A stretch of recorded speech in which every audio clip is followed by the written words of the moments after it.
leur participation à une fusillade avec des policiers 3 jours avant leur interpellation en mars 2016. Dans la capitale belge, le djihadiste français Salah Abdeslam et son complice tunisien Sofiane Ayari ont été condamnés ce lundi à Bruxelles à 20 ans de prison.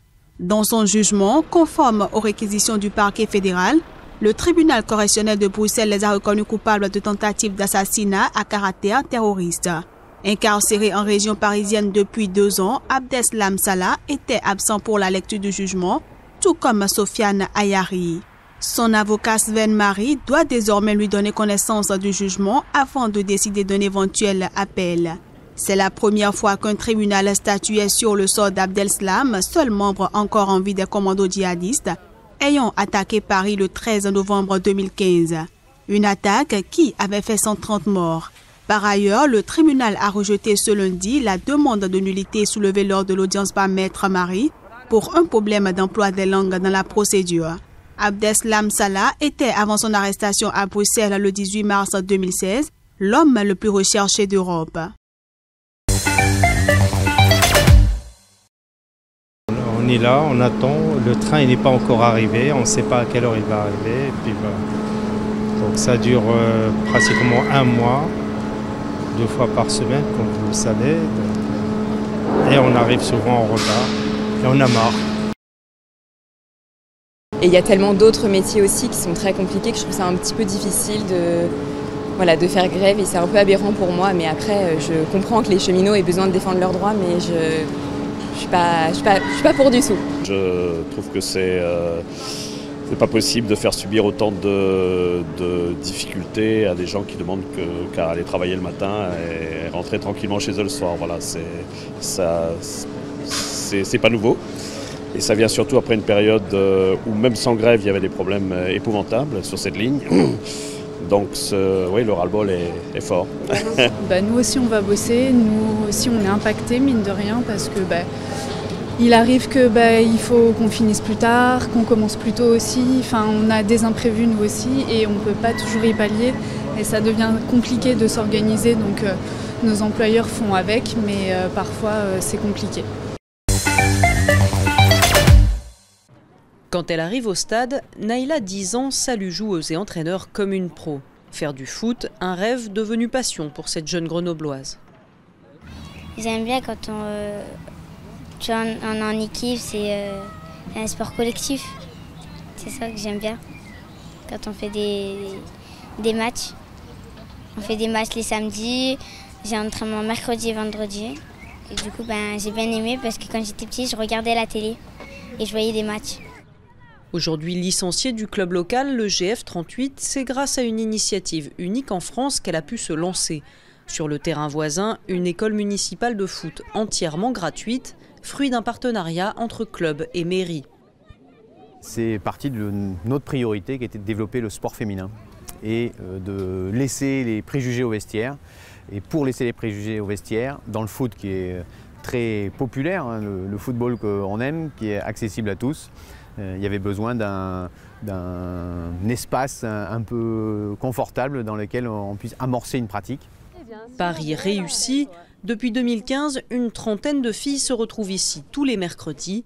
Un lieu où sport, loisirs et haut niveau cohabitent avec succès.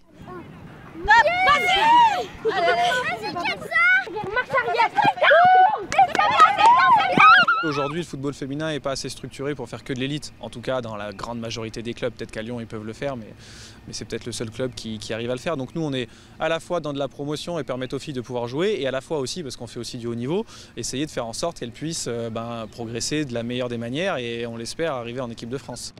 En 2019, Grenoble recevra 6 matchs de la Coupe du Monde de foot féminin. L'occasion rêvée d'attirer encore plus de joueuses en herbe dans les stades et sur les terrains. Le drame est survenu en plein centre-ville de Toronto, la capitale financière canadienne. Un homme fonçant au volant d'une camionnette a fait 9 morts et 16 blessés. La police a interpellé le suspect quelques centaines de mètres plus loin du lieu de l'incident. Quelques heures après le drame, les autorités n'avaient donné aucun motif permettant d'expliquer le geste du chauffeur. Mais pour la police locale, il s'agit d'un acte délibéré. En nous fondant sur les récits des témoins, le véhicule a commencé au nord sur Yonge Street depuis Finch et a roulé vers le sud sur les trottoirs à un moment donné, roulant vers le sud sur les voies pour aller au nord. D'une perspective générale, nous pouvons dire que cet acte semble clairement délibéré. Des ambulances et des véhicules de police ont rapidement été déployés sur les lieux de l'attaque et le secteur a été très vite bouclé par les forces de l'ordre. Selon un responsable hospitalier, 10 personnes ont été admises aux urgences de l'hôpital Sunnybrook.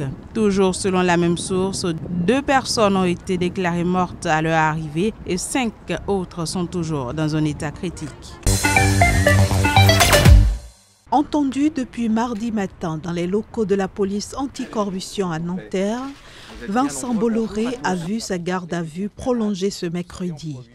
À ses côtés se trouvent 2 cadres de son groupe également placés en garde à vue. Il s'agit du responsable du pôle international de Havas, Jean-Philippe Doran, et du directeur général du groupe Bolloré, Gilles Alix. L'homme d'affaires Vincent Bolloré et ses 2 collaborateurs sont interrogés dans le cadre d'une information judiciaire ouverte à Paris. À l'origine de cette affaire, les plaintes d'un ancien associé de Bolloré, Jacques Dupuis-Dauby, relatives aux conseils prodigués en 2010 par Havas lors des campagnes présidentielles victorieuses d'Alpha Condé en Guinée et de Faure Gnassingbé au Togo. En attendant l'issue de l'enquête qui vise à déterminer si le groupe Bolloré a utilisé ses activités de conseil politique pour obtenir la gestion des ports de Lomé et Conakry, le groupe Bolloré a formellement démenti avoir commis des irrégularités en Afrique. Selon ce groupe, le lien qui tente d'être fait entre l'obtention des concessions des ports de Lomé et Conakry et les opérations de communication est dénué de tout fondement économique et révèle une méconnaissance lourde du secteur industriel. Quoi qu'il en soit, l'annonce de la garde à vue a fait plonger l'action du groupe Bolloré à la Bourse de Paris. En effet, le titre a clôturé en baisse de plus de 6%. Ce candidat aux élections législatives libanaises vient présenter son programme sur la chaîne privée Future TV. Mais particularité du pays, il doit payer pour passer à l'antenne. Au Liban, les télévisions et radios privées font payer aux candidats parfois jusqu'à $6 000 la minute d'interview, voire $240 000 pour une émission complète. Et plus on approche du jour du vote, plus le prix augmente. Nous avons constaté des forfaits pour la campagne pouvant atteindre $1,5 million qui ont été présentés aux partis et aux listes qui veulent faire passer leurs idées et leurs projets.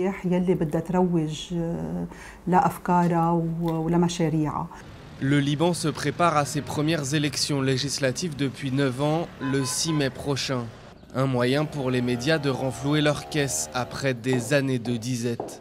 Au siège du comité de supervision des élections, 25 employés surveillent quotidiennement l'équilibre des temps de parole. Comme Manal, ils chronomètrent les interventions politiques et notent sur un tableau les possibles infractions. Il y a des candidats dont vous n'avez jamais entendu parler. Vous ne les avez jamais vus parce qu'ils n'ont pas de présence médiatique. Et bien sûr, il y a des infractions parce que les médias disent très rarement si les interventions politiques sont payées ou gratuites. Le nouveau système proportionnel a encouragé la création de listes de la société civile qui espèrent percer au milieu des partis historiques. Mais elles restent considérablement handicapées par les sommes nécessaires pour la campagne. Mais qui est capable aujourd'hui de payer $1 million pour apparaître dans les médias? Qui peut payer $20 000 pour une demi-heure en direct? Qui? Ce sont ceux qui sont déjà au pouvoir, les partis traditionnels.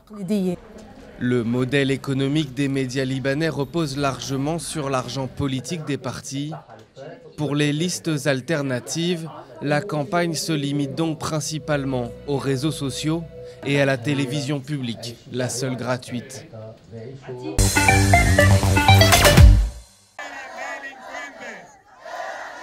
L'accalmie a été de courte durée. Après un calme relatif mercredi dans l'attente d'un dialogue national sous l'égide de l'Église, les manifestations ont repris de plus belle.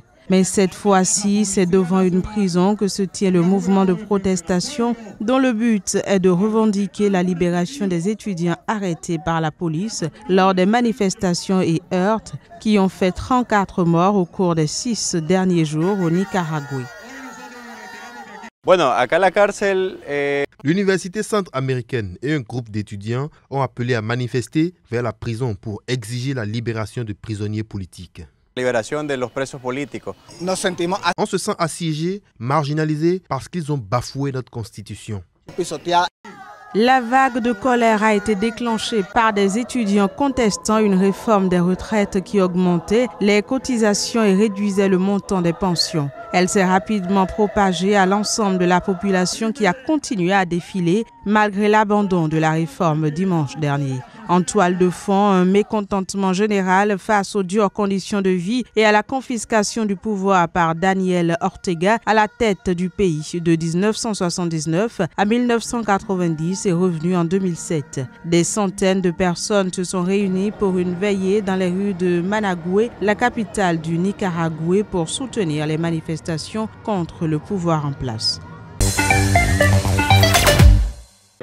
Dans un récent rapport, Amnesty International accuse les autorités turques d'avoir imposé un climat de peur glaçant après le putsch manqué de 2016 en se prenant notamment aux défenseurs des droits de l'homme. L'organisation non gouvernementale estime que plus de 1300 associations et 180 médias ont été fermés. Toujours d'après Amnesty, un climat de peur glaçant se propage dans la société turque alors que le gouvernement continue d'utiliser l'état d'urgence pour réduire l'espace réservé aux opinions dissidentes ou alternatives.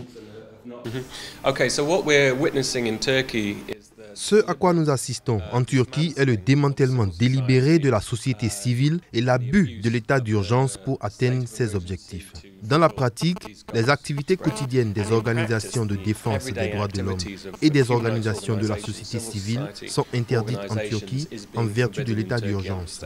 Les gens ne peuvent pas communiquer à l'extérieur, ils ne peuvent pas faire de recherche dehors et cela signifie que le travail des ONG en Turquie est de facto interdit.